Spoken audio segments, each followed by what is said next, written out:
మహిళలు స్వయం శక్తితో ఎదిగి పారిశ్రామికవేత్తలుగా రాణించేలా ప్రోత్సహించేందుకు తెలంగాణ ప్రభుత్వం మరో కీలక అడుగు వేస్తోంది. పెద్దపల్లిలో వి హబ్ మహిళా నైపుణ్యాల శిక్షణ కేంద్రాన్ని మంత్రి శ్రీధరబాబు ప్రారంభించారు. రంగంపల్లిలో వి హబ్ నైపుణ్య శిక్షణ కేంద్రం ప్రారంభించిన ఆయన మహిళలు కేవలం వస్తువుల తయారీదారులుగానే కాకుండా వాటిని మార్కెట్ చేసే స్థాయికి ఎదగాలన్నదే ప్రభుత్వ సంకల్పమన్నారు.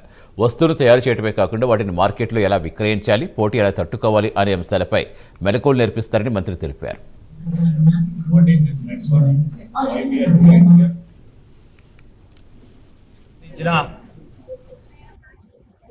మరి విద్యను అందియాలనే ఒక దృక్పథంతో ఇక్కడే మళ్ళొక్కసారి పెద్దపల్లి జిల్లాలో 4 మండలాల పరంగా ఈ సమ్మర్ హాలిడేస్ లో, వేసవి కాలంలో ఉన్న ఈ హాలిడేస్ లో విద్యార్థులందరికీ కూడా 5th నుంచి సమ్మర్ క్యాంప్ నిర్వహించే కార్యక్రమం చేయబోతా ఉన్నాం.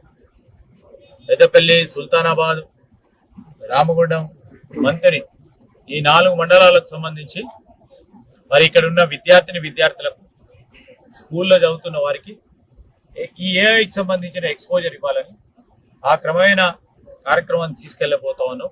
ఇది భావితరాలకు ఉపయోగపడే కార్యక్రమం.